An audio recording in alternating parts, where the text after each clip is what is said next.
States at large and serving as really a leader that all can relate to at a time of difficulty and tragedy and of a horrific incident. I'm going to begin. Also, I actually want to thank Rabbi Kaufman for opening up the shul as well, and the members of the committee who organized it. I think that's my list of those. I want to begin tonight's remarks by answering a question that I'm frequently asked before I'm asked it tonight. And the question is generally, given the nature of the subject that I deal with, given the reality of what's going on, is very much, are we in a situation in the United States similar to 1930s Germany?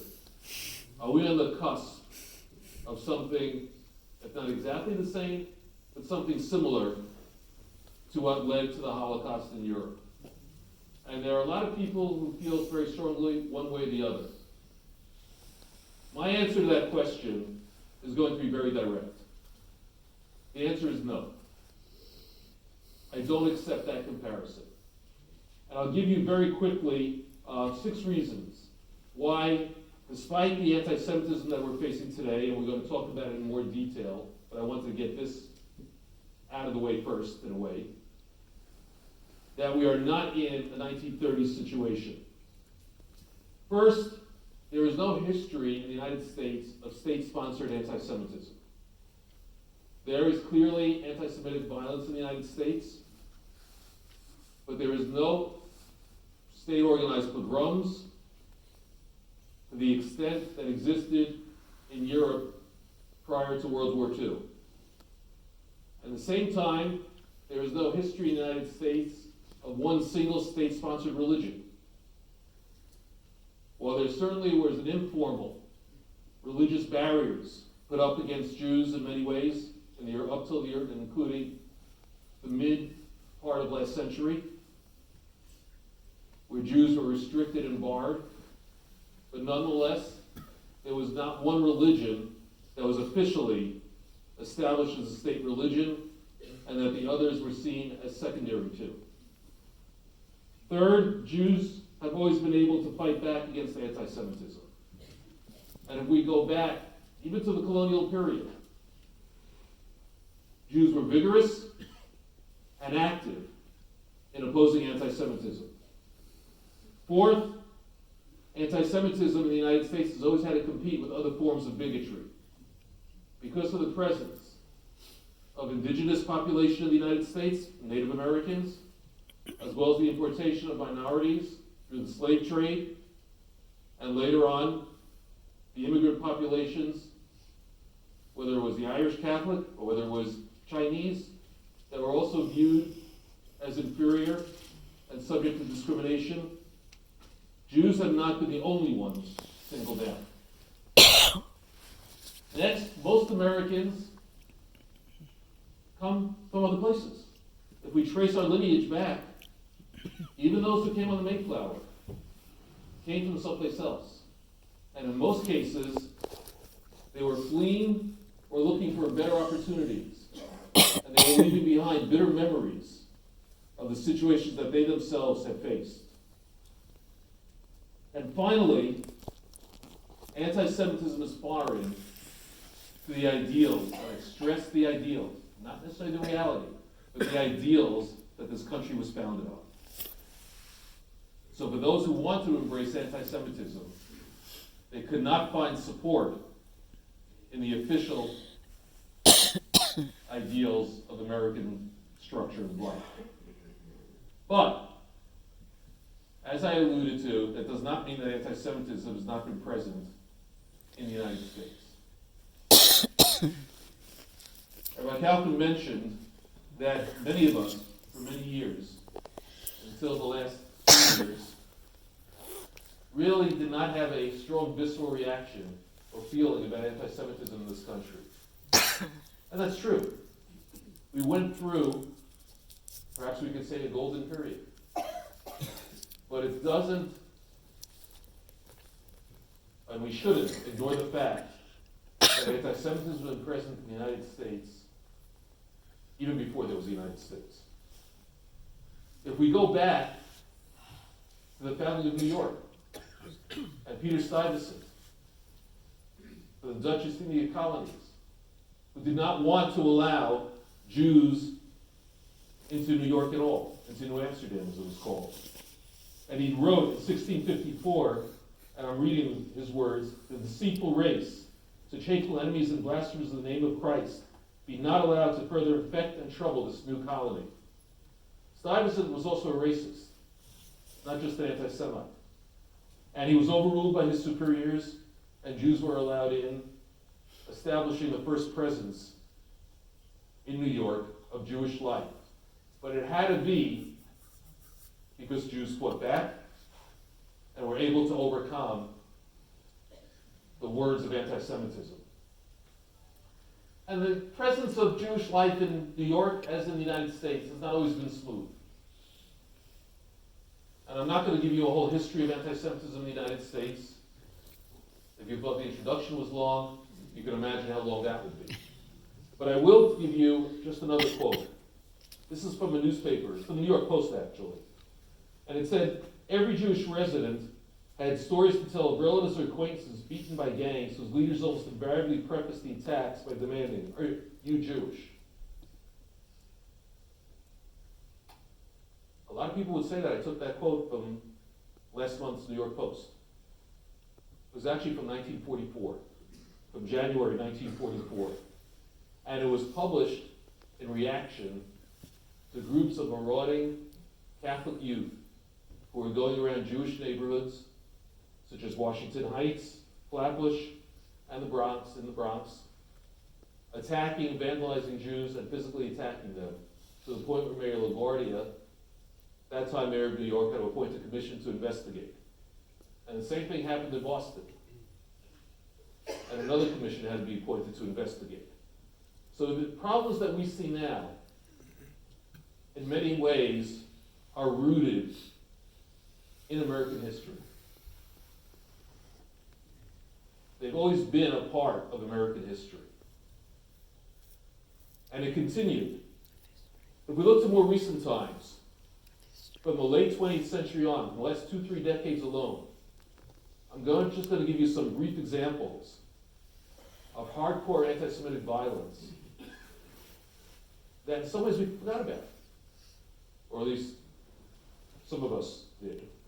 In 1984, a Jewish talk show host, radio talk show host, was murdered in Colorado, in Denver, by members of a neo-Nazi group called the Aryan Nations. In 1986, a Hasidic man was murdered in Pittsburgh. In 1999, a white supremacist shot up Los Angeles JCC, killing 1 person and wounding 5. Same year, a member of another white supremacist group went from Indiana to Chicago, engaged in the shooting spree in which he wounded 9 Jews, murdered 2 African Americans, and 1 Asian American. In 2006, a Muslim extremist killed 1 and wounded 5 at the Seattle Jewish Community Center. In 2009, an 88-year-old white supremacist walked into the United States Holocaust Memorial Museum in Washington, took out a shotgun, and murdered the African American security guard. And in 2014, another white supremacist murdered 3 non-Jews, Christians, at the Overland Park JCC in Kansas City in an attack that was motivated by anti-Semitism, only mistook the victims for Jews. In 2018, another University of Pennsylvania student was murdered by neo-Nazis on the West Coast by a high school classmate because he was Jewish and because he was gay. So, the recent attacks seem to be a culmination, or seem to have built on something that was already present. What is the difference then?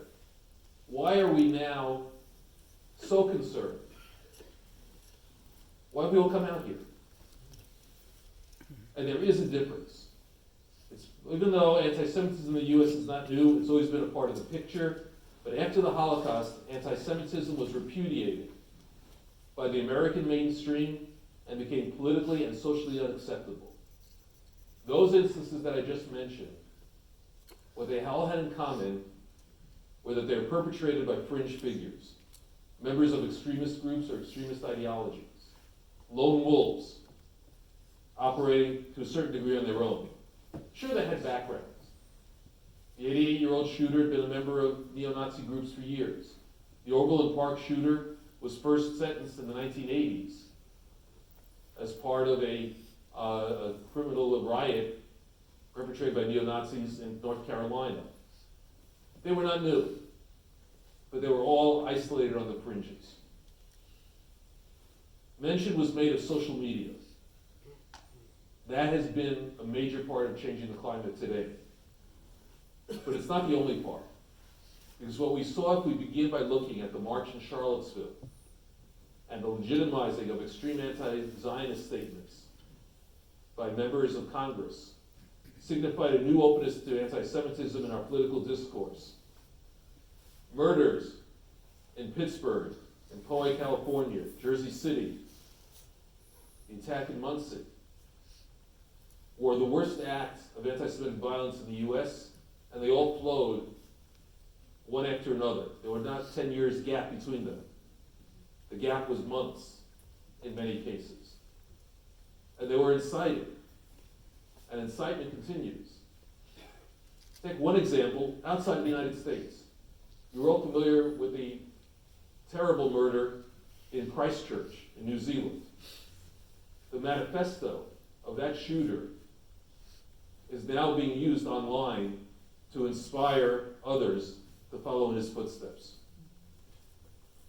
Anti-Semitism, fueled by conspiracy theories, energized by social media, it has become a violent reality in a way that was unthinkable just a few years ago. I'm not much for statistics, but just a few. Anti-Semitic attacks doubled last year, and according to the FBI, nearly 60% of hate crime attacks in the United States were targeted against Jews and Jewish institutions. That's 60% of religiously motivated hate crime attacks. And in 2018, campus anti-Semitism rose by a reported 70%, and that figure continues to rise as we speak. Rabbi Kaufman alluded to it. Jewish life in the United States has changed quantitatively and qualitatively. We now look at security precautions and apparatus for all our buildings. Our children get used to going to school and passing through metal detectors and seeing armed guards on a regular basis. That was not present even just 10 years ago. It's a new reality.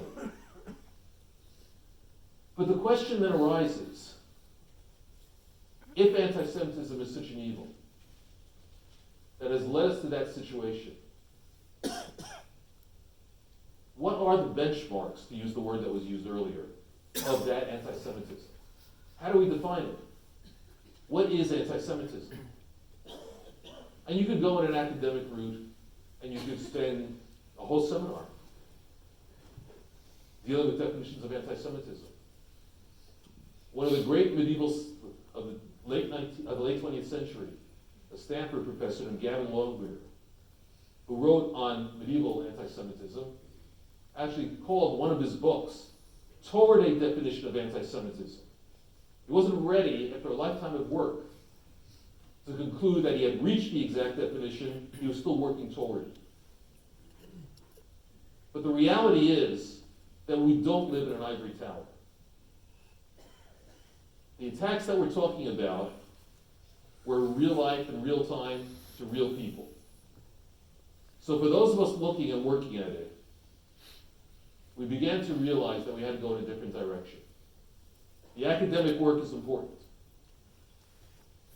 And I do have a foot in that world as well. But it doesn't always translate into practical impact. So let me give you some examples that show you some of the confusion. Some of them are taken from the United States, some of them are not. So for example, in July 2014, in the middle of the Gaza war between Israel and Hamas, etc., in Gaza, a synagogue, a shul in Wuppertal, Germany, was firebombed. Literally, Molotov cocktails were thrown. Few people were arrested. That was not supposed to happen. was a quote that I realized I wanted to use, that I pulled after that. But we won't use that. The synagogue was firebombed. 3 people were arrested and confessed. They were of Middle Eastern origin, and they said that they were energized by the war in Gaza. But they confessed, as I said, to the firebombing, to the arson attack, and they were brought before a court. The court's verdict was they did not commit a hate crime. It was protected political speech. Arson as a form of political speech. And then it was upheld by an appeals court. In 2015 in Austria, on a Facebook posting, a man of Turkish origin showed Adolf Hitler with a statement praising the death of Jews and encouraging others to follow through. The prosecutor refused to bring charges, saying he was just expressing, and I'm quoting now, his displeasure toward Israel. Was that anti-Semitism also? Not according to the prosecutor. Closer to home, in 2016, in a case that you're probably all familiar with, a professor from Rutgers gave a talk at Vassar in which he claimed that Israel was mining the organs of Palestinian children, an updated version of the discredited medieval blood libel. But she and her defenders said it was an anti-Semitism. Writing in her defense, a Jewish academic wrote, her claim that Israel harvested Palestinian body parts was irresponsible and unsubstantiated. But it wasn't anti-Semitism.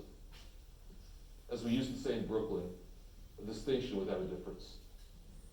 And finally, last May, Louis Farrakhan, the bigoted leader of the Nation of Islam, gave a talk which referred to satanic Jews and at the same time denied that he was anti-Semitic. So none of those things apparently are anti-Semitism. And while we may say that the professor was operating beyond the realm of reality, and Farrakhan has been denounced and notorious for not just his anti-Semitism, but his homophobia and misogynism as well, nonetheless, we're left with the court decisions and the prosecutor decisions, and we realize that what is anti-Semitism is not just a theoretical question. So, let me give you some answers to what I think anti-Semitism is. And I'll try to go through fairly quickly this far.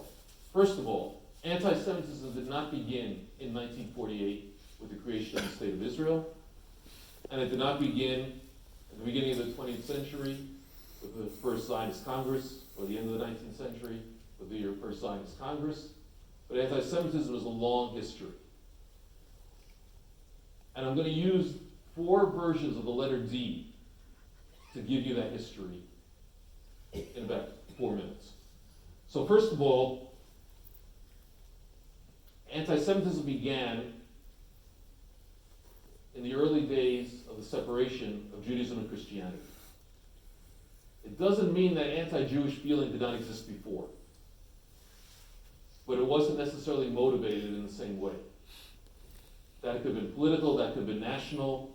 There were tensions in the classical world between Jews and other religions and other groups, and it was a normal friction between people. But when we trace the origins of anti-Semitism, we generally trace it back to the beginnings of the separation between Judaism and Christianity. The paradigm that was used was that the Judaism at that time was degenerate, first letter D. As a result, according to the Christians, their Messiah came and was murdered by the Jews, an act of deicide. Following that, Jews were damned and finally dispersed into the diaspora.